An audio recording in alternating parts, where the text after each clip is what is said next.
이미 저희 성도님들은 많이 아시지만 제 얘기를 잠깐 하면 제가 국가 자격증이 2개가 있는데요. 하나는 운전면허증이고요. 일종 보통 운전면허증이고, 하나는 미용사 자격증이에요. 예. 가끔 개그 소재로 제가 이걸 이제 사용하는데, 군대 제대할 무렵에 이제 제 진로에 대해서 고민을 하다가 뭔가 기술을 배워야겠다 이런 생각을 해서 그때 마침 제 말년 병장일 때 제가 새로 들어온 이등병이 미용을 하다 왔더라고요. 그래서 걔랑 이런저런 얘기하다가 보니까 꽤 괜찮은 것 같아서 말년 휴가를 나와서 미용 학원을 등록을 하고 제대하자마자 바로 아직 그 군인 머리인 상태에서 학원을 열심히 다녔어요. 그래서 4개월 만에 자격증을 땄어요. 근데 제가 그 과정에서 재밌는 사실을 하나를 발견을 했어요. 그 미용 재료상이라는 가게를 아세요? 예, 아시는 분 계시네요. 예. 저는 미용을 배우기 전만 해도 그런 게 있다는 사실을 전혀 몰랐습니다. 그런 가게의 존재를 몰랐을 뿐 아니라 제 주변에 그런 가게가 있다는 사실도 몰랐습니다. 문제는 있었다는 거예요. 그런 가게. 강서구에도 몇 군데 있었더라고요. 예. 제가 강서구에서 살아온 게 거의 30년이 넘었죠. 예. 거의 40년 돼 가는데 제가 그 미용을 배울 때가 26, 27대니까 그 시점에서도 10몇 년을 살았을 때인데도 강서구 안에 미용 재료상이라는 가게가 있다는 사실을 제가 전혀 몰랐었어요. 그런데 미용을 배우고 그쪽에 관심이 생기고 나니까 그런 가게가 눈에 보이는 거죠. 그러면서 제가 한 가지 사실을 발견한 거예요. 사람은 보이는 걸 보는 게 아니라 보고 싶은 걸 보는구나. 그냥 어떤 판단과 편견 없이 그냥 눈에 들어오는 시각적인 정보를 내가 받아들이는 게 아니고 내 안에 나도 모르게 필터를 하고 있구나. 그래서 보고 싶은 것, 관심 있는 것, 거기에 내 시선이 집중이 되고 그 외의 것들은 존재하는데도 내가 못 보는구나. 정말 그때 저 자신에게 되게 놀랐었습니다. 어떻게 여기 이런 게 있는데 몰랐지? 오늘 이 말씀이 보는 것에 대해서 말씀하고 계세요. 마가복음 13장의 제자들이 성전을 바라보면서 한껏 들떠 있습니다. 선생님 보십시오. 이 얼마나 멋지고 웅장한 건물들입니까? 아마 이 제자들 중에 대다수가 시골 출신들이라서 갈릴리 이쪽 계통 출신들이라서 예루살렘에서 성전을 보는 게 굉장히 감탄과 놀라움을 자아냈었나 봐요. 그런데 이런 제자들의 반응에 대해서 예수님은 말씀하시기를 너는 이 큰 건물을 보느냐 이렇게 말씀하십니다. 너는 이 큰 건물들을 보고 있느냐. 그리고 그 뒤에 덧붙이시는 말씀이 여기에 돌 하나도 돌 위에 남지 않고 다 무너질 것이다. 이렇게 말씀하세요. 앞에 그 질문, 너는 이 큰 건물들을 보고 있느냐라는 이 질문의 뉘앙스를 파악하기 위해선 뒤에 덧붙이신 말씀과 함께 읽어야 됩니다. 이 큰 건물이 웅장하고 멋진 건물이 얼마 지나지 않아 돌 위에 돌 하나도 남지 않고 다 무너질 것이다 라고 말씀하신 예수님, 이 의미의 연장선으로 본다면 예수님이 앞에 하신 이 질문은 이 쓸데없는 건물이나 보고 있느냐 하는 이 뉘앙스이신 거죠. 고작 너희 눈에는 이 건물밖에 보이는 게 없느냐. 이 성전은 이스라엘 역사 가운데에서 세 번째 지어진 성전이었습니다. 최초로 솔로몬에 의해서 지어진 성전이 한번 무너지고 바벨론에 의해서, 그 뒤에 포로로 잡혀갔던 백성들이 귀환해가지고 스룹바벨을 지도자로 세우고 그를 통해서 지은 성전이 이제 두 번째 성전이었고, 그 성전이 로마에 의해서 한 번 더 무너지고, 세 번째 지어진 이 성전은 그 당시에 로마로부터 예루살렘 지역을, 유대 지역을 다스리도록 위임받은 헤롯 대왕이 이방인이죠. 이방인이고 유대교 신앙을 가진 사람도 아니었습니다. 그런 사람이 단순히 통치의 목적으로 유대인들과의 관계 개선을 위해서 지은 게 헤롯 성전이에요. 이미 이 성전이 지어질 때부터 동기가 순수하지 않습니다. 그런데다가 실제로 이 성전은 AD 70년에 다시 한번 로마가 완전히 예루살렘을 점령할 때에 지금 통곡의 벽이라고 불려지는 서쪽 벽 하나를 제외하고 나머지가 정말 돌 위에 돌 하나도 남지 않고 깡그리 무너지게 됩니다. 지어질 때부터 순수하지 않은 동기로 지어진 성전이 아무리 화려하다 한들, 또한 이제 머지않아 다시 한번 로마군에 의해서 무너질 그 성전이 지금 아무리 화려하다 한들 예수님은 그거에 아무 관심이 없으신 거예요. 그건 아무것도 중요하지 않은 거예요. 그렇지만 제자들 눈에는 그 성전이 화려하고 웅장하고 멋지고 대단하게 보였죠. 보는 게 다르니까 거기에 대한 평가도 달라지고,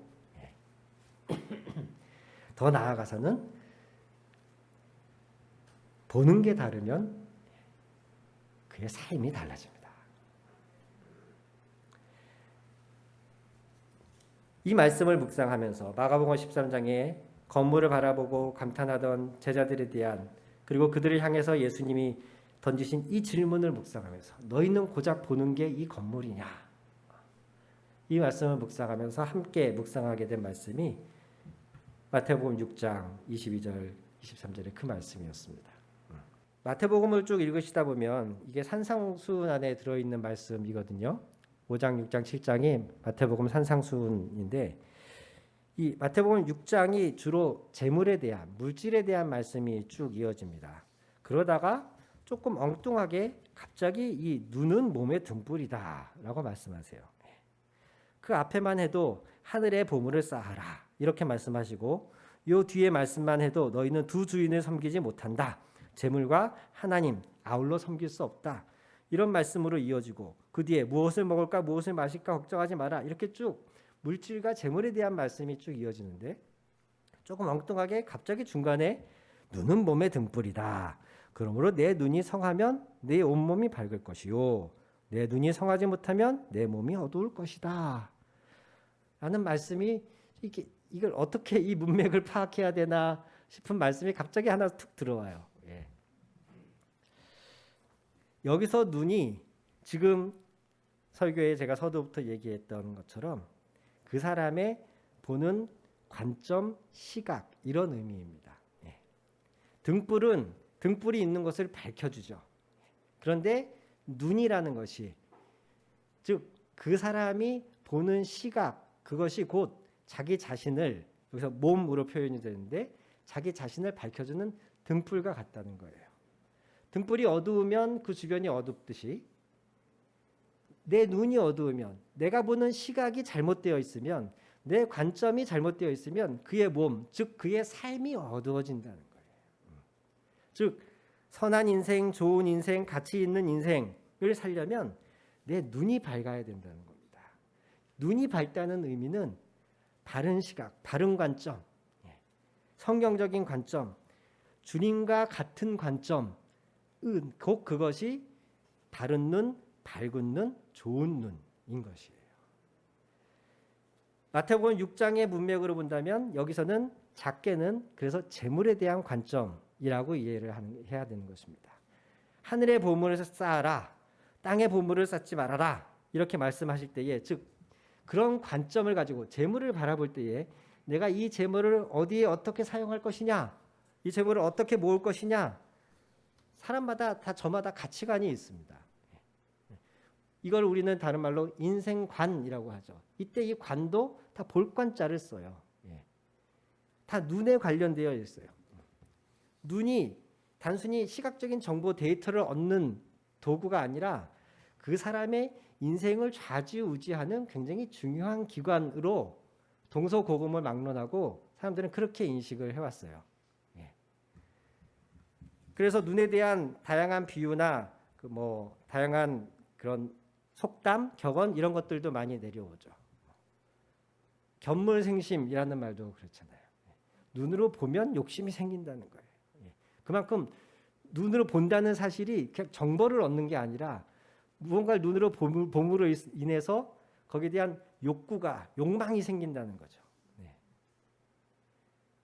이게 성경에서도 똑같이 말씀하고 있습니다. 안목의 정욕이라고.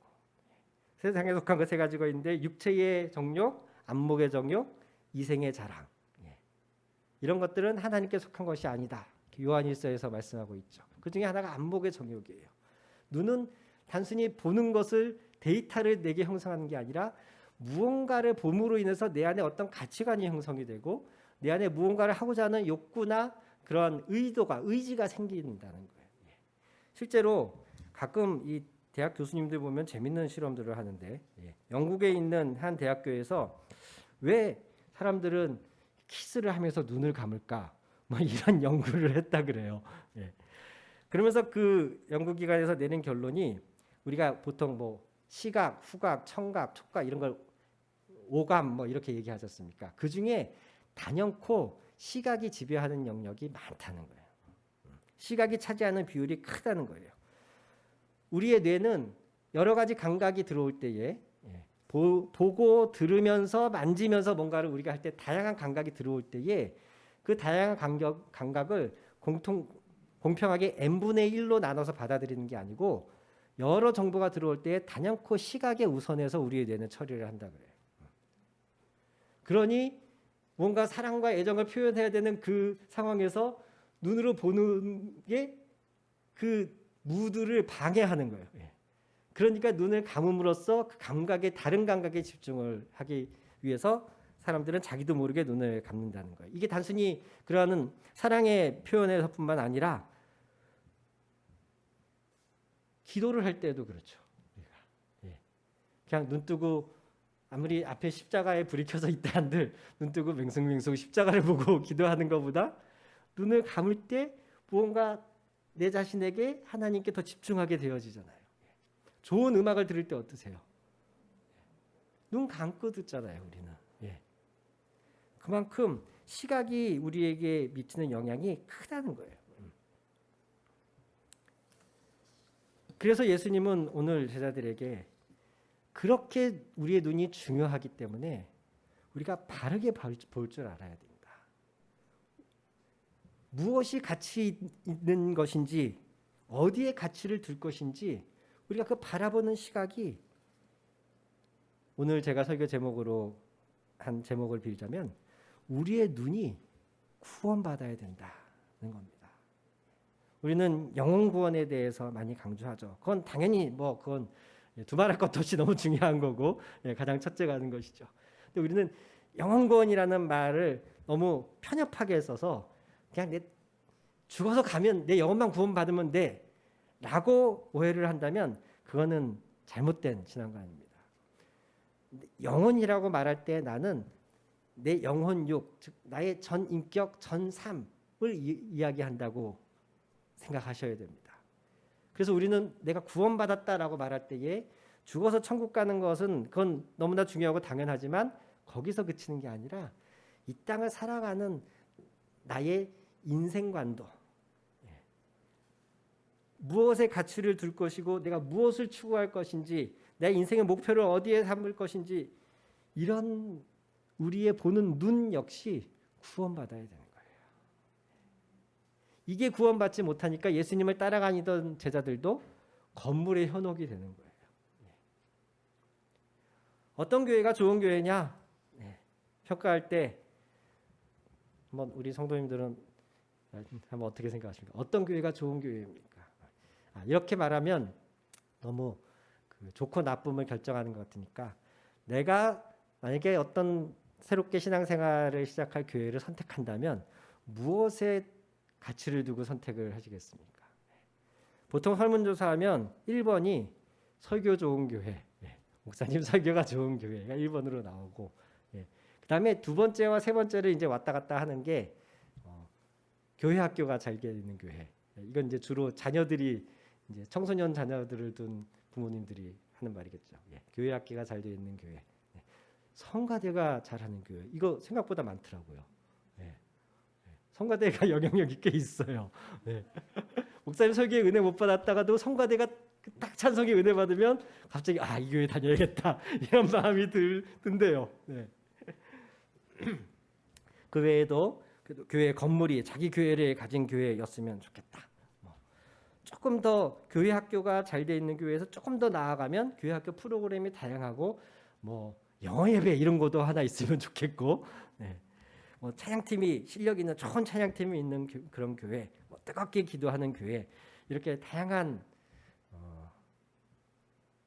항목들로 우리는 교회를 이렇게 결정하고 교회에 대한 선호도가 이렇게 변화하지 않습니까?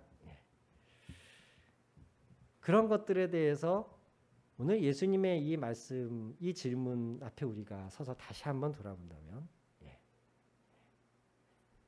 과연 예수님이 옆에 계신데, 예수님, 이 교회 설교, 담임 목사님 설교 너무 좋죠. 라고 할 때 예수님이 과연 뭐라고 하실까? 혹시나 너는 고작 설교나 보느냐? 이렇게 말씀하시지 않을까? 설교가 중요하지 않다는 게 아닙니다. 멋진 교회, 수백억짜리 새로 지어진 건물을 보면서 예수님, 이 교회가 전 세계에서 10번 10손가락 안에 드는 교회 건물입니다. 라고 얘기한다면 하는 예수님이 들으시면서 뭐라고 우리한테 말씀하실까? 오늘 말씀하신 것처럼 고작 교회 건물이나 보고 있느냐? 혹시 이렇게 우리한테 되묻지는 않으실까? 성가대가 잘합니다. 이 교회는 영어 예배가 있습니다. 심지어 어떤 분은 우리 교회 담임 목사님은 잘생기셨습니다. 이런 그런 것들이 우리에게 분명히 호감을 주고 또 우리에게 유익을 주는 요소들이지만 예수님이 들으시고서도 그래 맞다. 바로 그거다. 그것이 가장 중요하다. 라고 얘기할 수 있을 만한 것들일까? 우리의 삶의 전 영역으로 이 질문을 확대해 본다면 과연 우리는 무엇을 보면서 무엇을 추구하면서 살 때에 주님이 고작 그거나 보고 있느냐? 이런 얘기를 듣지 않고 잘하였다. 착하고 충성된 종아. 이런 칭찬을 들을 수 있을까? 우리의 삶의 전 영역에서 우리는 이 질문 앞에 서야 된다고 생각합니다. 제가 주민자치회 회장도 하고 한 몇 년 그렇게 열심히 했더니 강서구민상을 주겠대요. 강서구청장 이름 박혀있는 강서구민상을 주겠답니다. 근데 그게 저는 몰랐는데 이 동에서 좀 활동하는 지역 주민들 사이에서는 그 상을 받고 안 받고 하는 게 굉장히 중요하더라고요. 그리고 내가 몇 년 이렇게 열심히 했으면 지금 좀 줘야 되는데 이러면서 나름 기대하는 분들도 계시고. 코로나 이전에는 그래서 상 받는 분들을 다 구민회관에 불러 모아서 그 수여식도 하고 돌아가면서 수상자들이 구청장 옆에서 이렇게 사진도 찍고, 그래서 그걸 사진을 찍기 위해서 이렇게 다 한복 차려 입으시고, 심지어 가족들이 꽃다발 들고 이렇게 나와서 그걸 하더라고요. 저 깜짝 놀랐습니다. 전 사실 가기 너무 귀찮아가지고 구청장님이 나한테 상을 주는 게 내가 나한테 상금을 주시면 혹시 모를까? 그냥 상장 주시는 게 난 별로 이렇게 내키지 않는데. 그래서 갈까 말까 고민했는데 또 상 받는 사람이 가야, 제가 가야 이 직원들이나 주변에 있는 분들이 이게 편하더라고요. 제가 안 간다 그러면 왜 안 갔는지 이유를 또 위에 보고를 해야 되고 뭐 눈치를 봐야 되고 그래서 갔어요. 예. 갔는데 정말 그렇게 차려 입으시고 꽃다발 들고 오시는 거 보고 깜짝 놀랐어요. 예. 아, 이게 보는 게 이렇게 다르구나. 이거의 목숨 이렇게 이걸 중요하게 생각하고 이걸 받는 거에 온 가족의 경사로 생각하는 분들이 있구나. 그 뒤에 제가 서울시 의장상도 받았어요. 오, 네. 오, 서울시 의장께서 주시더라고요. 예. 아마 다른 분 서울시장상이나 서울시 의장상쯤 되면은 뭐 사돈의 8촌까지 동원해서 가는지 모르겠어요. 다행히 코로나 때 받아서 그거는 모임을 안 하고 이렇게 상장이 내려왔더라고요. 그래서 그냥 동장님한테서 제가 받아왔는데 상금은 그런 건 없더라고요. 부상 이런 게 없더라고요. 네. 그거 지금 죄송하지만 그 상장 어디 있는지 모르겠어요. 어디 있는지 모르겠어요. 저한테는 그런 게 하나도 중요하지 않아요.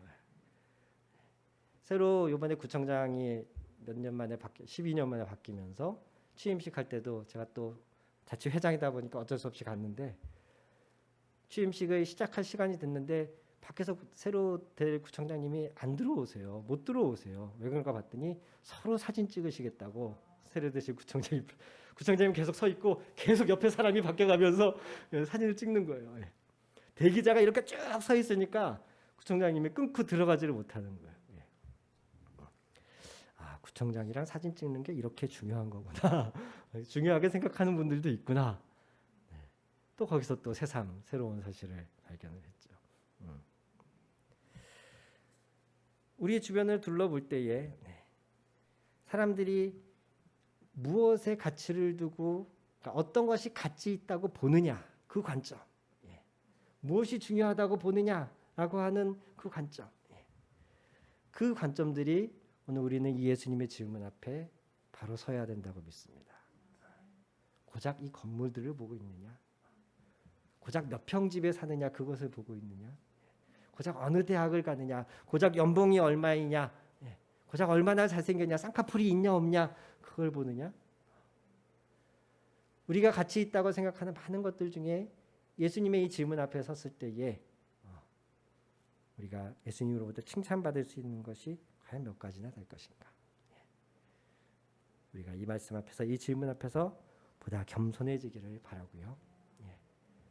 우리의 눈이 밝아야 우리의 전 삶이, 우리의 온 몸이 밝아진다 라고 하신 예수님의 말씀을 마음에 새기면서 이 세상적인 가치관과 주변의 어떤 분위기, 관습, 내가 만나는 사람들의 주변의 사람들의 어떤 평가나 가치 그런 것들에 의해서 내가 혹시 너무 우유부단하게 흔들리지는 않았는지,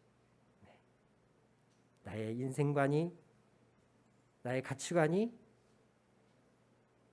나의 전 삶을 밝게 해줄 수 있을 만큼 주님이 나를 향하여 가지고 계신 크고 놀라운 계획을 이룰 만한 그런 인생관과 가치관이 될 수 있도록 우리는 더 말씀 앞에 서고 더 기도하면서 성령의 인도하심을 받아야 할 줄로 믿습니다.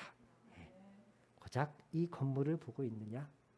항상 이 질문이 매사에 우리가 어떤 결정을 내리려고 할 때에 이 질문이 우리에게 떠올랐으면 좋겠어요. 그리고 바르고 밝은 좋은 관점으로, 성경적인 관점으로 우리의 전 삶이 더욱 밝아지기를 주님의 이름으로 축원합니다. 아멘. 기도하겠습니다.